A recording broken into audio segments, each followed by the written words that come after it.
Welcome बच्चों, स्वागत है आपका अपने साइंस की क्लास में। और हम कर रहे हैं क्लास 6 की साइंस अभ्यास कार्य पुस्तिका इकाई 15 वायु। तो बिना देर किए स्टार्ट करते हैं बच्चों। निम्नलिखित प्रश्नों के सही विकल्प छांटिए।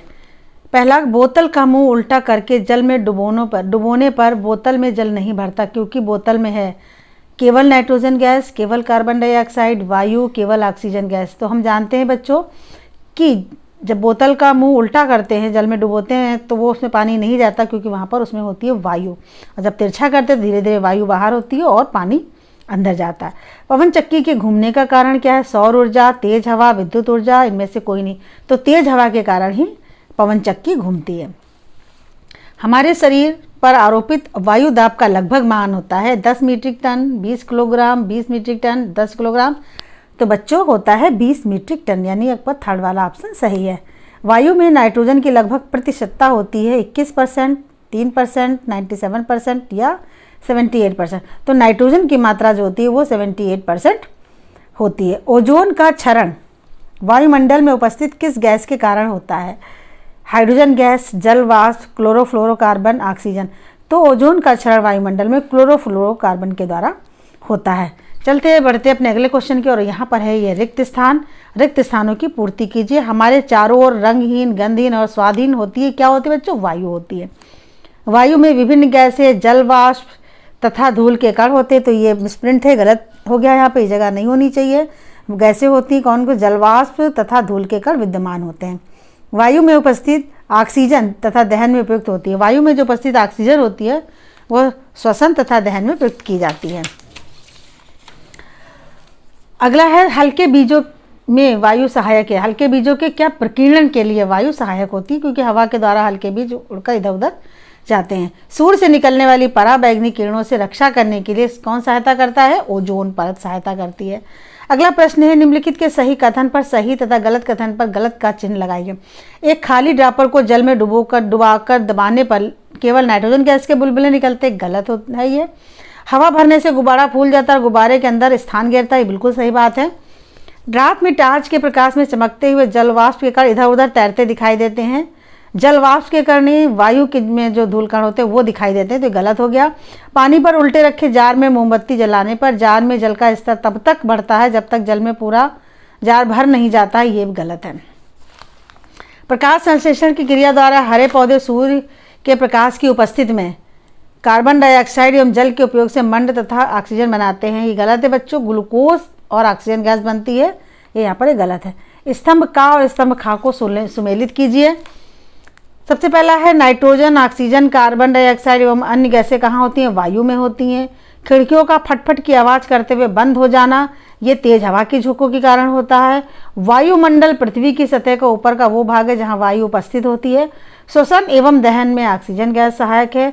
जल क्या है? रंगहीन, गंधहीन और स्वादहीन होता है। निम्नलिखित में से जो बेमेल है उसे छांटकर अलग कीजिए। नाइट्रोजन, मोमबत्ती, ऑक्सीजन, कार्बन डाइऑक्साइड। तो यहाँ पर जो मोमबत्ती है वो अलग है, बाकी सारी गैसें हैं। पैराशूट, ग्लाइडर, क्लोरोफ्लोरोकार्बन, पाल, नौका। यहाँ पे क्लोरोफ्लोरोकार्बन ये अलग है। जल चक्र, प्रकाश संश्लेषण, पवन चक्की, ओजोन परत। तो यहाँ ओजोन परत, यहाँ पे जल चक्र अलग है, बाकी सारी चीज़ें अलग हैं।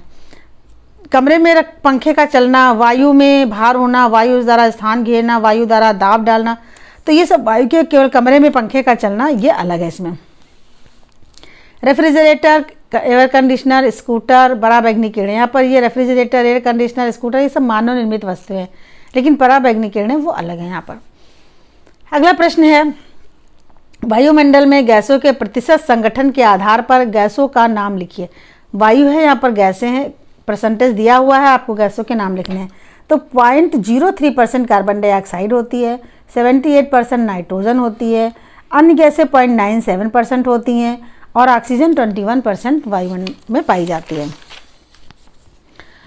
अगला प्रश्न है निम्नलिखित प्रश्नों के एक शब्द में उत्तर देना है आपको। वायु के मुख्य संगठन गैस का नाम क्या है? नाइट्रोजन है। खाली बोतल को तिरछा करके जल में डुबाने पर बुदबुदाहट की आवाज़ के साथ क्या दिखाई देता है? वो बुदबुदाहट की आवाज़ के साथ बुलबुले दिखाई देते हैं। प्रकाश संश्लेषण में ऑक्सीजन गैस के साथ क्या बनता है? भोजन यानी ग्लूकोज बनता है।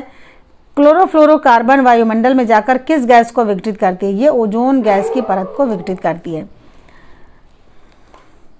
अस्पताल में रोगियों को कृत्रिम श्वसन के लिए दी जाने वाली गैस कौन सी? वो ऑक्सीजन गैस है जो दी जाती है बच्चों। निम्नलिखित प्रश्नों के उत्तर दीजिए। हमारे शरीर पर वायु द्वारा लगभग 20 मीट्रिक टन दाब आरोपित होता है, जिसकी हमें अनुभूति क्यों नहीं होती? हमारे शरीर पर जो ये दाब पड़ता है 20 मीट्रिक टन, हम नहीं जान पाते हमारे शरीर के अंदर ये दाब पड़ा है। ऐसा क्यों होता है? क्योंकि हमारे शरीर के अंदर भी वायु है। इस वायु का दाब बाहर वाले लगने वायु के दाब को संतुलित कर देता है। ये दो चीज़ें जब होती हैं, संतुलित हो जाती हैं, तो हमें महसूस नहीं होता है। अगला प्रश्न है, मुंह से फूंक मारने पर गुब्बारा फूल जाता है। इस प्रयोग से क्या निष्कर्ष प्राप्त होता है? मुंह से फूंक मारने पर गुब्बारा फूल जाता है, इससे पता चलता है कि वायु स्थान घेरती है, क्योंकि गुब्बारे के अंदर का स्थान वायु घेर लेती है। दहन में सहायता प्रदान करने वाले वायु के संगठक का नाम लिखिए और उसका उपयोग बताइए। तो दहन में सहायता बच्चों हम जानते हैं वायु के संगठन का नाम है ऑक्सीजन। वायु में जो ऑक्सीजन की मात्रा होती है वही जलने में सहायक होती है। तो ऑक्सीजन के दो उपयोग कौन कौन से हो गए? श्वसन में और प्रकाश संश्लेषण में। दूसरा है, अगला प्रश्न है, वायुमंडल में पृथ्वी सतह से 25 किलोमीटर ऊपर उपस्थित गैस के विघटन के लिए उत्तरदायी उपकरणों की भूमिका के बारे में बताइए। पृथ्वी सतह से 25 किलोमीटर ऊपर ओजोन गैस के विघटन के लिए रेफ्रिजरेटर, एसी उपकरणों से निकलने वाली क्लोरोफ्लोरोकार्बन गैस उत्तरदायी होती है। ये गैस बहुत ज़्यादा जो है ओजोन परत को क्षरण पहुँचा रही है। प्रयोग द्वारा बताइए कि वायु में ऑक्सीजन विद्यमान है। इसके लिए बच्चों एक प्रयोग होगा जो हमें करना होगा, क्लास में आपको कराया जा चुका है। यहाँ पर आप देखिए किस तरीके से 4 समान आकार की मोमबत्तियाँ लेंगे, 4 विभिन्न आकार के जाल लेकर मोमबत्ती जलाकर उन्हें ढकते हैं। तो हम देखते हैं कि सबसे छोटे जार की मोमबत्ती सबसे पहले तथा बड़े जार की मोमबत्ती सबसे बाद में बुझती है। ऐसा इसलिए होता है क्योंकि सबसे बड़े जार में ऑक्सीजन की मात्रा सबसे अधिक तथा छोटे में सबसे कम होती है। इससे पता चलता है कि ऑक्सीजन गैस जलने में सहायक है। यहाँ पर देखिए हमने ऐसे छोटे से चित्र भी बना दिया आपके लिए।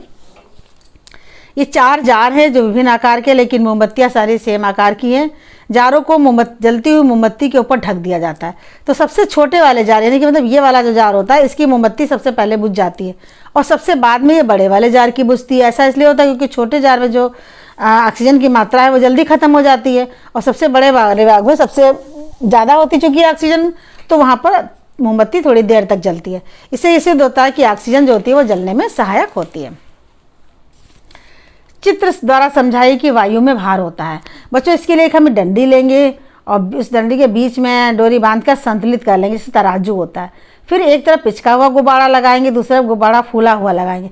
तो हम क्या देखते हैं कि जो फूला हुआ होता है भार बैलून जो होता है वो उस तरफ की जो डंडी होती है वो हल्का सा तिरछा हो जाती है, बहुत ज़रा सा माइन्यूटली तिरछी हो जाती है। इसका मतलब क्या हुआ कि ये वाला जो गुब्बारा है, फूला हुआ जो गुब्बारा है, उसका भार अधिक हो गया और इसका भार कम है। तो इससे पता चलता है कि वायु में भार होता है। रात में वायु में तैरते अति सूक्ष्म कणों को कैसे देख सकते हैं? वायु में तैरते हुए अति सूक्ष्म कणों को देखने के लिए बच्चे जैसे क्या भैया अंधेरा कमरा होता है, दिन के समय की बात बता रहे हैं, अंधेरा कमरा होता है, दरवाज़ा बंद होता है। अगर दरवाजे में आप थोड़ा सा हल्का सा खोल देते हैं तो आप देखेंगे कि जो तिरछी रेखाएं टाइप की आती हैं, रोशनी जो आ रही होती है उसमें आपको हल्के हल्के धूल के कण दिखाई देंगे। वैसे हम रात में या अंधेरे कमरे में टार्च जलाकर चमकते हुए कणों को वायु में तैरते हुए आराम से देख सकते हैं। इसे देखने की कोशिश कीजिएगा घर में ज़रूर। वायु में उपस्थित ऑक्सीजन की उपयोगिता बताइए। वायु में उपस्थित ऑक्सीजन की उपयोगिता है, पहला श्वसन में, यानी कि सांस लेते हैं तो हम ऑक्सीजन गैस ही लेते हैं, जलने में सहायक होती है, साथ में प्रकृति में कार्बन डाइऑक्साइड और ऑक्सीजन का संतुलन बनाने का काम भी करते हैं। प्रकाश संश्लेषण की क्रिया होती है, उसमें कार्बन डाइऑक्साइड जाती है, ऑक्सीजन गैस निकलती है, तो इस प्रकार इस क्रिया में भी सहायक होती है। तो इस तरीके से बच्चों ये वाला जो है आपके अभ्यास कार्य पुस्तिका का जो लेसन है वो वायु वाला वो ख़त्म होता है। आप बच्चों पढ़िएगा, आपकी छुट्टियाँ चल रही हैं, लेकिन आप थोड़ा थोड़ा पढ़ाई में ज़रूर ध्यान लगाइएगा। कोई चीज़ ना समझ में आती हो तो आप पूछिएगा ज़रूर। लेकिन एक बात आप याद रखिएगा, अगर आपको चैनल में पढ़ाई गई बातें समझ में आती हैं अच्छी तरह से, तो आप इस चैनल को सब्सक्राइब करने के साथ साथ अपने फ्रेंड्स के साथ भी शेयर करें ताकि वो भी इसका लाभ उठा सके। तो मिलते हैं बच्चों अगली वीडियो में। Thank you.